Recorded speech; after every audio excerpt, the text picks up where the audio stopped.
No último vídeo aqui do canal, o primeiro dessa série sobre ética, eu apresentei para vocês o conceito clássico de ética, que é a ética das virtudes. Se você ainda não viu esse vídeo, eu vou deixar o link dele aqui na descrição, ou então um card passando em algum lugar aqui em cima para vocês darem uma olhadinha. Isso porque esse vídeo aqui agora que eu estou gravando é uma resposta a alguns questionamentos que surgiram de alguns inscritos com relação ao último vídeo. Mas antes da gente prosseguir na nossa conversa, deixa eu abrir aqui um parênteses e já me desculpar se a iluminação do vídeo não estiver muito boa. Isso porque eu estou gravando pela primeira vez à noite, vamos ver como é que fica, e não está dando para gravar pelo dia, porque a prefeitura está reformando uma rua aqui ao lado de casa, enfim, está muito barulho de maquinário, de homens trabalhando, não está dando para gravar de dia. Então espero que gravando assim à noite não perca a qualidade, enfim, de iluminação e de imagem, tá bom? Então sem mais delongas, vamos para o nosso vídeo que hoje nós vamos nos aprofundar no verdadeiro significado de humanidade.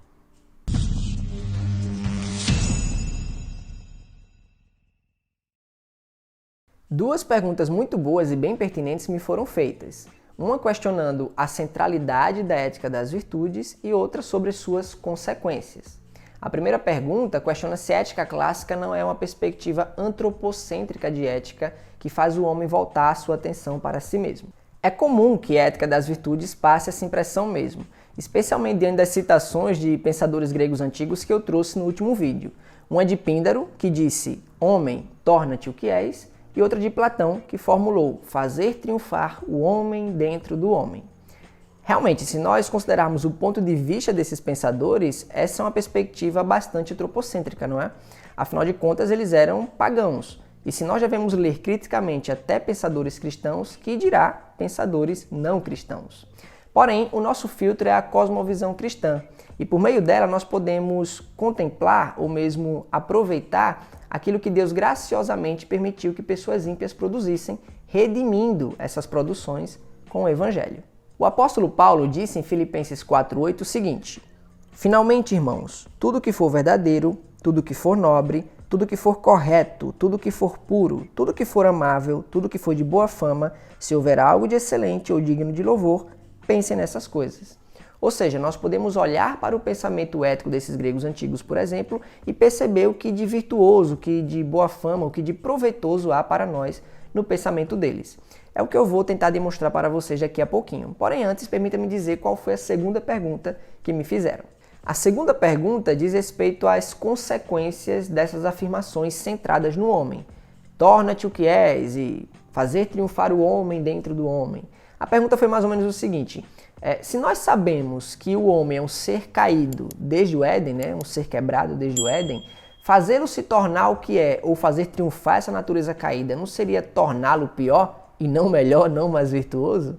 Essa pergunta tem sentido, é claro, se nós tomarmos como padrão aí realmente do que devemos ser o próprio homem, essa natureza caída, essa natureza quebrada. Porém, eu quero apresentar um outro ponto de vista para vocês, redimindo essas perspectivas dos gregos antigos com a perspectiva cristã acerca desse assunto. O problema desse questionamento, e aqui eu já começo a responder as duas perguntas, tá bem? É que ele parte de um pressuposto equivocado. O pressuposto de definir o que é ser humano com base nessa condição caída. Isso é algo que nós fazemos até com certa naturalidade, Sem pensar, nós dizemos coisas como errar é humano, e sem percebermos estamos definindo a humanidade em termos desse erro, dessa condição, enfim, quebrada e incompleta. Mas se definimos humanidade dessa forma, o que dizer com relação a Jesus? O que fazer com Jesus, que além de verdadeiro Deus, é verdadeiro homem? Ele que se tornou ser humano, assumindo a nossa humanidade, mas mesmo assim, conforme diz as Escrituras, ele nunca errou e nunca pecou.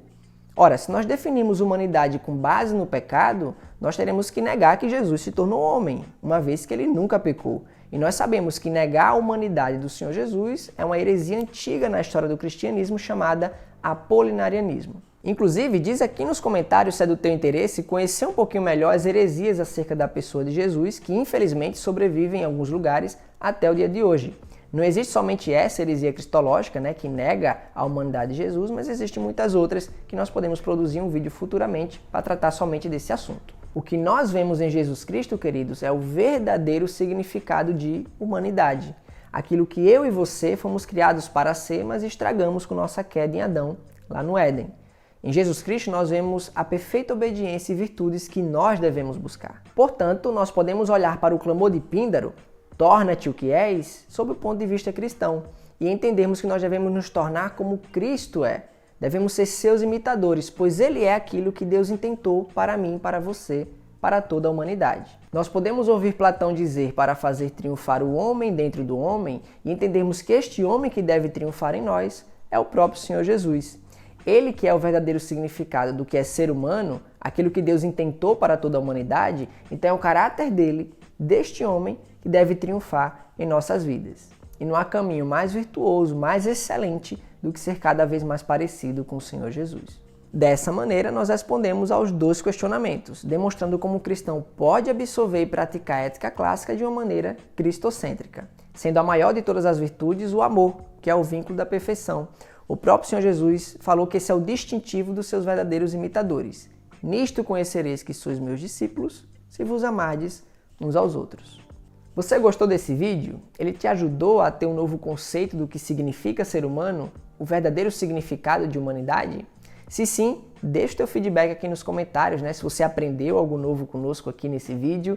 E se ainda não é inscrito e gosta desses assuntos, gosta desses conteúdos, se inscreve no canal, ativa o sininho para você ser notificado sempre que nós tivermos vídeo novo por aqui. Esse não é o último vídeo dessa série sobre ética, tá bom?